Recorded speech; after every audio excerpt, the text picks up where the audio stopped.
Paz do Senhor, amados, um bom dia a todos. Eu espero que esteja tudo bem com você e com a sua casa.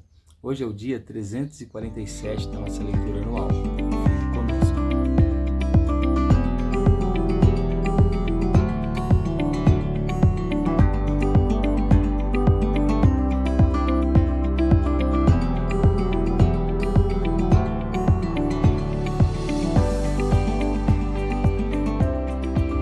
Bom, amados, nosso estudo de hoje vai se concentrar na carta de Paulo ao nosso irmão Tito. E a nossa porção diária de hoje vai do capítulo 1 de Tito até o capítulo de número 3. Amém? Eu espero que você consiga separar um tempo, fazer essa leitura. É uma leitura bem rápida, bem dinâmica. Eu creio que em poucos minutos você consegue fazer ela. O nosso texto devocional de hoje se encontra no capítulo 2 de Tito e o verso de número 14, aonde a palavra do Senhor vai nos dizer assim: Ele deu a si mesmo por nós, a fim de nos remir de toda iniquidade e purificar para si mesmo um povo exclusivamente seu, dedicado à prática de boas obras. Amém? Essa carta, ela é uma carta do apóstolo Paulo a Tito, um irmão que, assim como Timóteo e outros homens de Deus, se dedicaram juntamente com Paulo no trabalho evangelístico, no trabalho missionário e também no trabalho pastoral. Essa carta ela tem um propósito bem definido. Quando você ler ela e se você gosta de marcar, fazer anotações ou até mesmo marcar num caderno, quantas vezes algumas palavras que são muito importantes vão repetir, você vai reparar que é uma repetição muito, muito grande das palavras fé, doutrina ou ensinamento, dependendo da sua tradução, fé, doutrina e obras, ou práticas, para mostrar para nós que essa carta se concentra num ensinamento bem básico. Não me adianta ter fé se eu não pratico a fé que eu digo ter. Também não me adianta ter um bom estudo bíblico ou um bom estudo teológico se eu não pratico aquilo que eu estudo, correto? Então eu preciso ter uma boa teologia, mas preciso ter prática dessa teologia. Preciso ter um bom conhecimento bíblico, um bom conhecimento doutrinário, mas preciso ter a prática dele. Preciso ter uma fé sobrenatural, mas preciso praticar, aplicar a fé que eu confesso ter em Cristo Jesus. Amém?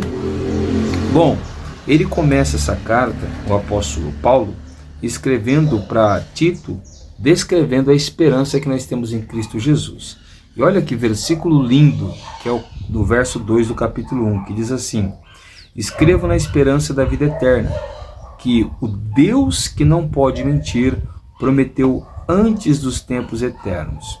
Então a primeira coisa que nós aprendemos aqui é que a salvação ela não foi uma obra que surgiu porque no meio do decurso, no meio do caminho, o plano de Deus falhou. Muito pelo contrário, a salvação é um projeto eterno.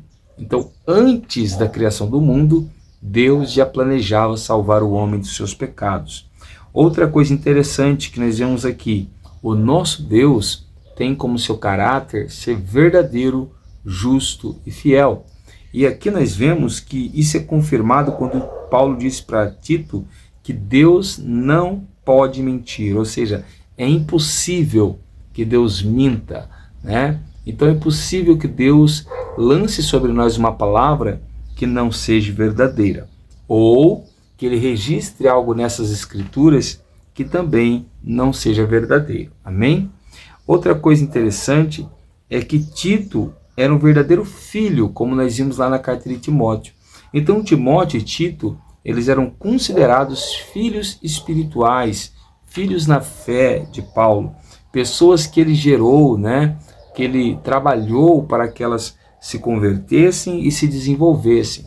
Isso mostra para nós que nós, como cristãos, deveríamos nos preocuparmos no trabalho de gerar novos cristãos, de formar novos crentes, de ensiná-los o caminho da verdade do Senhor Jesus.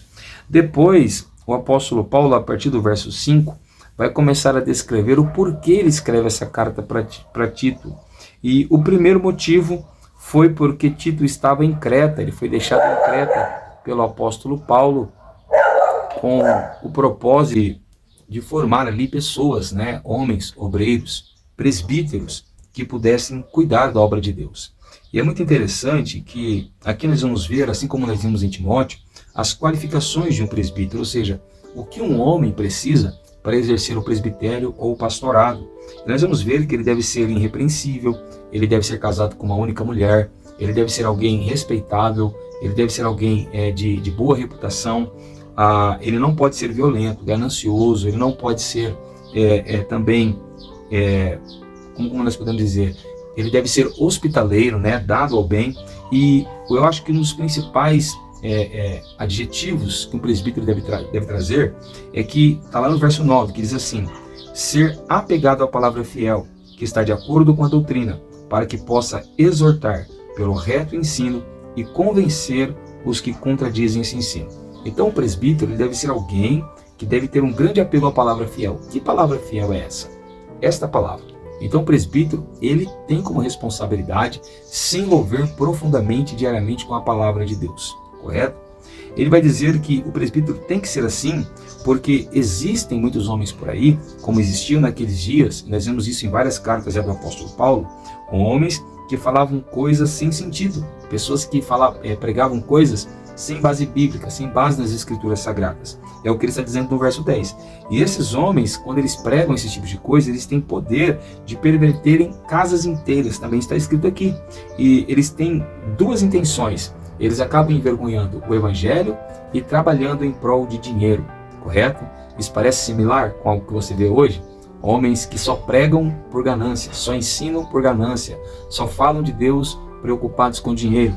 Pessoas que se você não der para ele uma oferta, ele não prega na tua igreja. Pessoas que se você não abençoar a vida dele, talvez ele não volte mais aí na sua comunidade. Então isso aqui deve ficar de alerta para nós, porque talvez muitos pastores tenham levado homens que não são homens aptos para ensinar a palavra. É onde nós temos aí uma grande degradação das igrejas, né? Porque muitas pessoas sem compromisso, sem responsabilidade, estão subindo nos púlpitos para poderem pregar palavras rasas e sem verdade ou base bíblica alguma. Novamente ele vai falar que no caso desses, eles se ocupavam muito com fábulas, né? E com mandamentos de homens, né? Mandamentos humanos e não mandamentos bíblicos. E no caso do presbitério e de Tito, eles não deveriam se ocupar com esses tipos de coisas, correto? Agora, olha o que está em jogo aqui. Ele vai dizer que quanto a Tito e aos presbíteros, eles devem se dedicar, né, a ensinar de acordo com a sã doutrina. Então vamos lá, nós falamos um pouco sobre isso, né, na primeira e na segunda carta de Timóteo. O pregador da palavra, o pastor, o presbítero, aquele que tem responsabilidade. Nós podemos ter muitas pessoas que pregam nas igrejas, mas a responsabilidade de ensinar na igreja semanalmente é do presbitério, é do pastorado. Então nós que ensinamos na igreja, está no capítulo 2, verso 1, olha o que diz: mas você ensina o que está de acordo com a sã doutrina.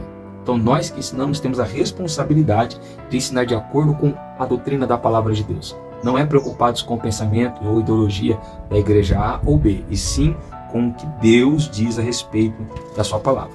Então Paulo também vai dar conselhos para Tito, como ele já tinha dado para Timóteo, né?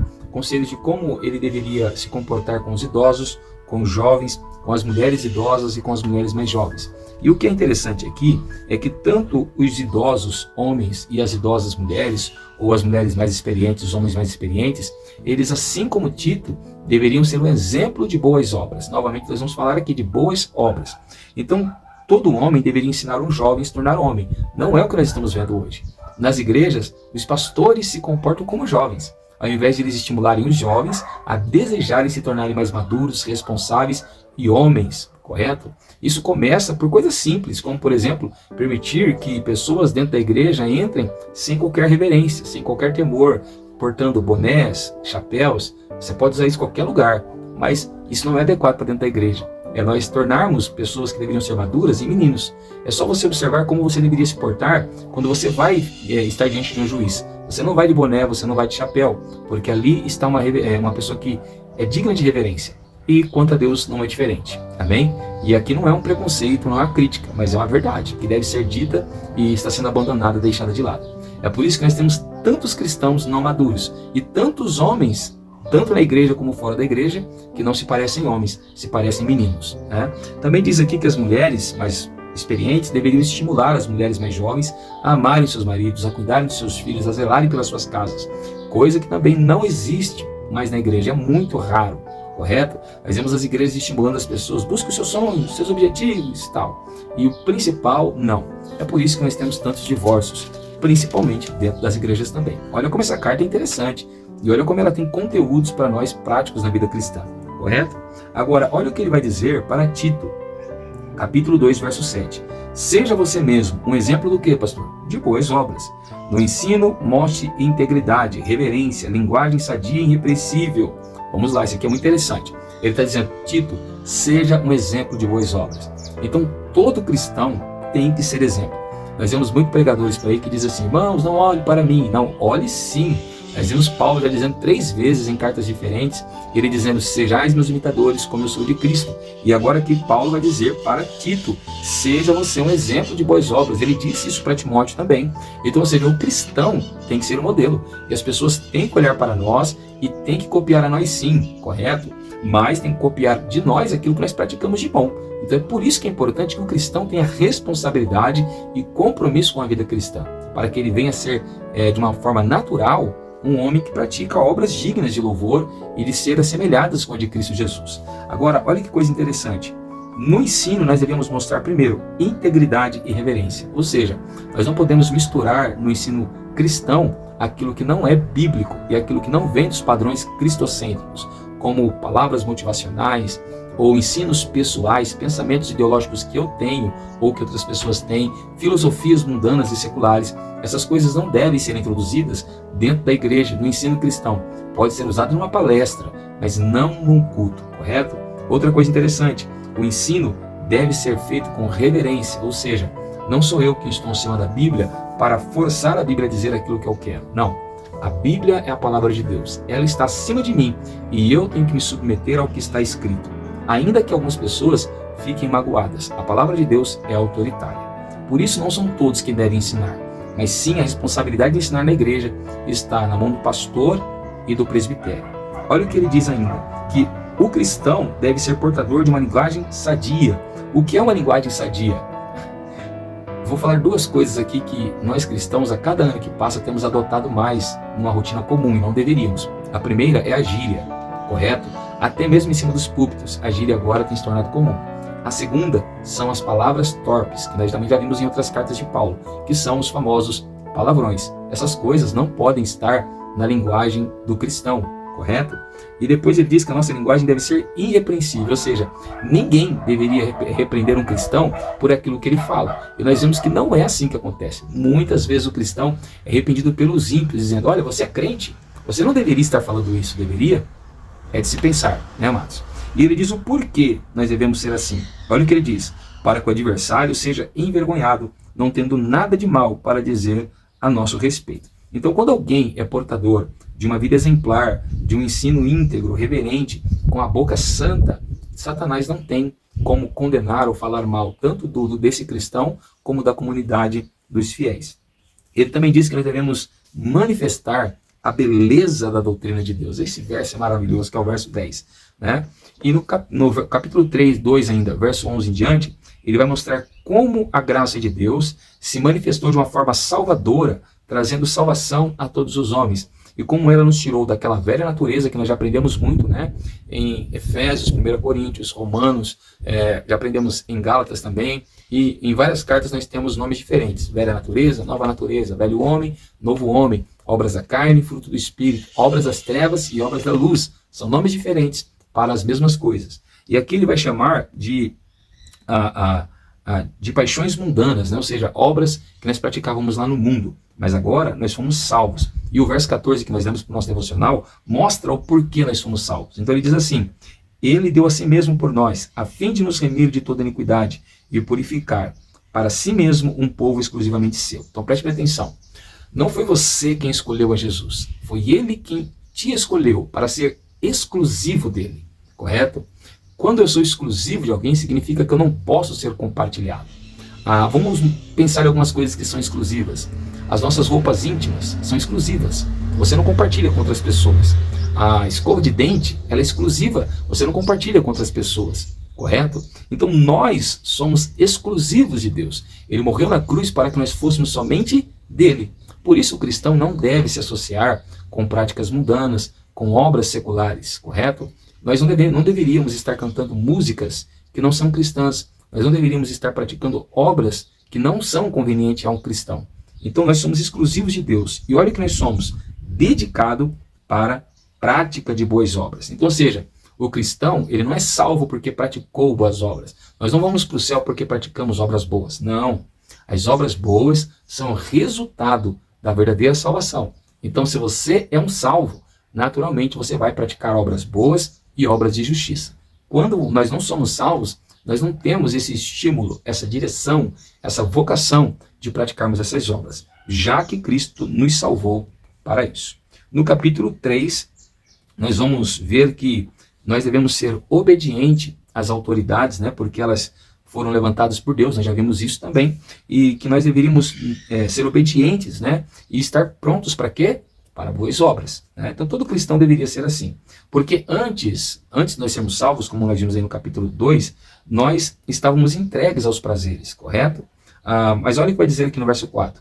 Mas, quando se manifestou eu sou o pastor Tiago, da Igreja Pentecostal Poder da Palavra, o seu amor eu quero todos, orar juntamente com você neste momento. Por obras Abra seu coração, feche seus olhos e ore ao Senhor juntamente ninguém conosco. é salvo por aquilo que pratica. Senhor, nosso Deus e nosso Bíblia Pai, é muito clara com respeito a essa isso, manhã nós correto? queremos te louvar, te bendizer e te agradecer por essa oportunidade. Praticadas por nós, perdoa o nosso mas pecado, a nossa segundo a falha sua e nos abençoe, misericórdia. Pai. Correto? O nosso coração venha ser sedento por Ti, nosso coração venha ser desejoso em Te servir, como foi do apóstolo Paulo, e que nós possamos ser inspirados por essa carta e inspirar outras pessoas, que nós possamos animar vidas desanimadas, pessoas que estão em dúvida do seu ministério, como Paulo fez com Timóteo, para que assim, Senhor, a Tua obra venha ser feita com excelência e com qualidade. Capacita-nos, ó Pai, seja conosco e nos enche com a Tua presença. Então, abençoa Paulo o vai nosso terminar lar, dando alguns nossa conselhos casa, para nossa Tito. família Dentre e o alguns, nosso ele ministério. vai dizer que Em o nome cristão deve santo do evitar Senhor discussões Jesus, é que nós tolas, te né? Ou pedimos seja, aqueles e te debates agradecemos. que não geram nada, Amém. que não produzem Senhor Jesus. nada, que é somente Se você tem palavras gostado desse orgulhosas, trabalho, mostram- deixa o like, se mostram inscreva que no sabem canal mais, e compartilhe esse entendem vídeo mais da com Bíblia, aqueles que a sua você posição entende que teológica precisa. está certa, Que Deus te isso não abençoe, agrega nada para fique nós, com Ele correto? e E ele vai tenha uma dizer ainda ótima que, quinta-feira. principalmente quando nós debatemos sobre genealogias ou coisas que parecem controversas ou debates sobre a lei mosaica e assim por diante. Essas coisas não produzem nada de bom para o cristão. E ele chega a dizer no final do verso 9 o seguinte: porque são inúteis e sem valor. Então esse tipo de atitude não deve estar no meio do cristão, correto? Agora, olha que coisa interessante. Olha como ele termina essa carta lá no verso 14. Ele diz assim: quanto aos nossos, que aprendam também a se empenhar na prática de boas obras, a favor dos necessitados, para não se tornarem infrutíferos. Nós já vimos que Deus deseja que nós venhamos frutificar lá no Evangelho de João. Nós já vimos que o Espírito Santo deseja frutificar em nós, correto? E nós temos exemplos variáveis assim na Bíblia Sagrada. E aqui nós vemos que ajudar as pessoas ela é uma obra importante, né? Ajudar os nossos irmãos, primeiros da casa, né? Como diz a Bíblia Sagrada, é muito importante para que nós venhamos ser frutíferos na obra de Deus. Então, gerar frutos na obra de Deus tem a ver sim com a caridade, tem a ver sim com a misericórdia, tem a ver sim com lembrar das pessoas, correto? Não tem a ver apenas com a mudança de caráter. Então, que nós venhamos ter fé no coração, né? Que nós venhamos ter salvação no coração, que nós venhamos ter aí uma boa doutrina na nossa mente, que nós venhamos ter uma boa teologia na nossa boca, mas que principalmente tanto a fé quanto a certeza da salvação, quanto uma boa doutrina, uma boa teologia, venha a ser mostrada de fato através daquilo que nós fazemos, através das boas obras que nós praticamos. Amém? Eu sou o pastor Tiago, da Igreja Pentecostal Poder da Palavra, e eu quero orar juntamente com você nessa manhã. Abra o seu coração, feche seus olhos e ore ao Senhor juntamente comigo. Senhor Deus, nosso Pai, nessa manhã nós te damos graças, te louvamos, te bendizemos e te glorificamos. Fortalece a nossa vida, Pai, nos estimula a seguirmos o Senhor com todo o coração, com todo o fervor, e, Senhor, nos leva a cada dia a nos parecermos com esse cristão registrado na carta de Tito, um cristão comprometido com a fé verdadeira, um cristão comprometido com a sã doutrina, um cristão comprometido com uma boa palavra verdadeira, um cristão comprometido com a teologia saudável e um cristão que resulta tudo isso em boas práticas, pela santificação, na obediência, no trabalho, nas boas práticas, ajudando o nosso próximo, mas principalmente abandonando os pecados e seguindo uma vida de santidade. Abençoa a nossa vida, abençoa a nossa casa e seja conosco. Em nome de Jesus, amém. Se você tem gostado desse trabalho, por favor, compartilhe ele com o máximo de pessoas que você puder. Você pode estar evangelizando alguém através do seu compartilhamento. Se você ainda não estiver inscrito, se inscreva no canal e ativa o sininho. Assim, todas as manhãs, você vai estar aqui conosco estudando a palavra de Deus. Que Deus te abençoe, fique com Ele e tenha uma ótima sexta-feira.